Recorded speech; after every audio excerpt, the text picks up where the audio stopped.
Hi friends, welcome to my channel. ఇప్పుడు నేను చదివి వినిపించబోయే చందమామ కథ పేరు తీరుబాటు ఆలోచన. కాంతయ్య మధ్యాహ్నం భోజనం ముగించి విశాలమైన తన ఇంటి ముంగిట అరుగుపై తీరుబాటుగా కూర్చున్నాడు.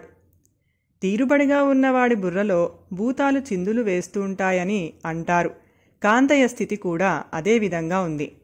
బుర్రలో వింత వింత ఆలోచనలు మొలకెత్తసాగాయి. ఇంతలో ఆయన ఎరగని మనిషి ఒకడు కాంతయ్య ఇంటి ముందుకు వచ్చాడు. వాడి వాలకం చూస్తుంటే ఎంతో దూరం నుంచి చాలా వ్యయప్రయాసాలు పడి వచ్చిన వాడని తెలుస్తుంది. వాడు తిన్నగా కాంతయ్యను సమీపించి, అయ్యా, కాంతయ్య గారి ఇల్లు ఇదేనా అని అడిగాడు ఎంతో వినయంగా. అంతవరకు తన బుర్రలో తొలుస్తున్న ఒక వింత ఆలోచనను అమలులో పెట్టదలిచిన కాంతయ్య అడ్డంగా తల తిప్పుతూ కాదు అంటూ బదులిచ్చాడు. కాదా అంటూ అయోమయంగా అడిగాడు ఆ వచ్చినవాడు. కాదు, కాంతయ్య అన్నవాడి ఇల్లు ఊరికి ఉత్తరంగా ఉన్న శివాలయం సమీపాన ఉన్నట్టు గుర్తు. అక్కడికి వెళ్ళు అన్నాడు కాంతయ్య.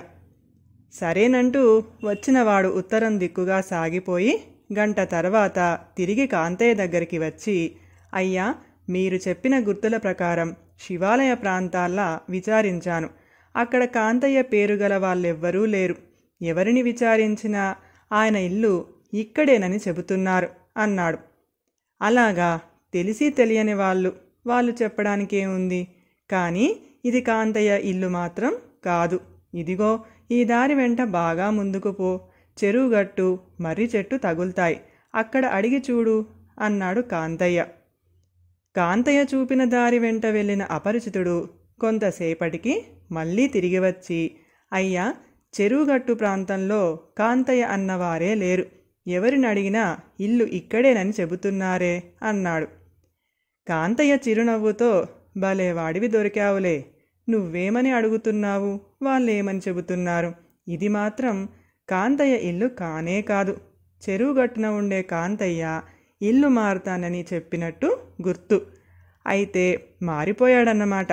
ఇకనేం, తిన్నగా పడమటి దిక్కుగా సాగిపో, గ్రామ సత్రం వస్తుంది, అక్కడ విచారించు పో అంటూ వాడిని పంపేశాడు. సత్రం వైపు వెళ్ళిన అపరిచితుడు గంట తర్వాత కాళ్ళీడ్చుకుంటూ కాంతయ్య దగ్గరికి వచ్చి, మీరు చెప్పిన సత్రం వద్ద కాంతయ్య అన్నవారెవరూ లేరు. అందరూ ఆ ఇల్లు ఇక్కడేనని చెప్పారు అన్నాడు నీరసంగా. అంతా విచిత్రంగా ఉందే, కానీ కాంతయ్య ఇల్లు మాత్రం ఇది కాదు. సత్రం దగ్గర ఉండే కాంతయ్య మరొకసారి ఇల్లు మారాడని ఎవరో అనగా విన్నాను. అయితే మళ్ళీ ఇల్లు మారినట్టుంది. ఇలా దక్షిణం దిక్కుగా వెళితే చింతల తోపు తగులుతుంది, అక్కడ వాకబు చేయి అన్నాడు కాంతయ్య. కాంతయ్య ఇంటి కోసం వెతుకుతూ చింతల తోపుకు వెళ్ళిన అపరిచితుడు నిస్సత్తువుగా అడుగులు వేస్తూ మళ్ళీ కాంతయ్య దగ్గరికి వచ్చి, అయ్యా, ఆ చింతల తోపు వద్ద దయ్యాలు తప్ప మనుషుల నివాసాలు ఉన్నట్టు కనిపించదు. పొలాలలో పనిచేసుకుంటున్న వారిని కూడా విచారించాను. వాళ్ళు కాంతయ్య ఇల్లు ఇక్కడేనని చెబుతారు. కానీ మీరేమో కాదు కాదు అంటున్నారు.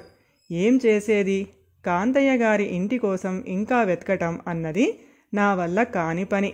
వెనుదిరిగి వెళ్ళిపోతాను అంటూ ముందుకు కదిలాడు. కాంతయ్యకు ఇక తన ఆట ముగించబుద్ధి వేసింది. ఏమిటి, ఊరి నాలుగు దిక్కులా ఎవరినడిగినా కాంతయ్య ఇల్లు ఇదేనని చెప్పారా? నిజమే మరి, నేనే కదా కాంతయ్యను, ఇదే కదా నా ఇల్లు. మరి నువ్వు వచ్చిన పనేమిటో చెప్పు అని అడిగాడు నింపాదిగా. ఇది విని వచ్చినవాడు వచ్చే కోపాన్ని అణుచుకుంటూ, అయ్యా, కాంతయ్య గారు మీరే అయి ఉండి కూడా చెప్పక నన్ను ఊరంతా తిప్పించారు. కారణం ఏమిటి అని అడిగాడు. ఓ అదా అంటూ కాంతయ్య తేలిగ్గా నవ్వేసి, ఈ ఊరిలో నేను, నా పేరు, నా ఇల్లు ఎందరికి తెలుసో తెలుసుకోవాలన్న దివ్యమైన ఆలోచన కలిగింది. సమయానికి నువ్వు దొరికావు. నీ అనుభవాన్ని బట్టి చూస్తే ఊరి నలుమూలలా నేనంటే ఎరగని వారు లేరని తెలుస్తుంది. భేష్, నాకున్న పేరు ప్రతిష్టలు చూసుకుంటూ ఉంటే నాకెంతో గర్వంగా ఉంది. సరే, ఇక ఇప్పుడు నువ్వు వచ్చిన పనేమిటో వివరించు అన్నాడు. వచ్చినవాడు నిలువునా ఊగిపోతూ గొంతు పెగుల్చుకొని, అయ్యా, నేను జనార్దనపురం నుంచి మీకోసం ఒక అత్యవసరమైన కబురు మోసుకొని వచ్చినవాణ్ణి. కోటీశ్వరుడైన మీ బంధువు శ్రీకంఠుడికి ఈ ఉదయం అకస్మాత్తుగా గుండెపోటు వచ్చింది. ఆ తర్వాత కొద్దిసేపటికే ఆయన మరణించాడు. ఆయనకు భార్యా పిల్లలు ఎవరూ లేరన్న సంగతి మీకు తెలిసిందే కదా. అందువల్ల ఆయన మరణించే ముందు మిమ్మల్ని మరి 2 దాయాదుల్ని గుర్తు చేసుకొని తన మరణవార్త మీకు అందించవలసిందని, మీలో ఎవరు ముందుగా వచ్చి తన చితికి నిప్పంటించి అంతిమ సంస్కారాలు జరిపిస్తారో వారికి తన యావదాస్తి చెందాలని చెప్పి కన్నుమూశారు.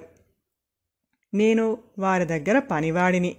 ఈ కబురు మీకు వేగంగా చేర్చి మీ మెప్పును బహుమానాన్ని పొందాలని ఆశించి వాయువేగంతో వచ్చాను. చివరికి ఇలా అయింది. మనం తక్షణం బయలుదేరి వెళ్ళినా ఫలితం ఉండబోదు. మిగిలిన వారు వారి దాయాదులిద్దల్లో ఎవరో ఒకరు ఈసరికి ఆ కర్మకాండ అంతా ముగించి ఉంటారు అన్నాడు కళ్ళనీళ్లతో. తీరుబాటుగా కూర్చుని చేసిన ఆలోచనను అమలులో పెట్టడం వల్ల కలిగిన ఫలితాన్ని చూసి కాంతయ్య నెత్తి నోరు బాదుకున్నాడు. కథ సమాప్తం. ఈ కథ కనుక మీకు నచ్చినట్లయితే ప్లీజ్ లైక్ చేయండి, షేర్ చేయండి. మరిన్ని మంచి మంచి కథల కోసం మా ఛానల్ని సబ్స్క్రైబ్ చేసుకోండి. Thank you.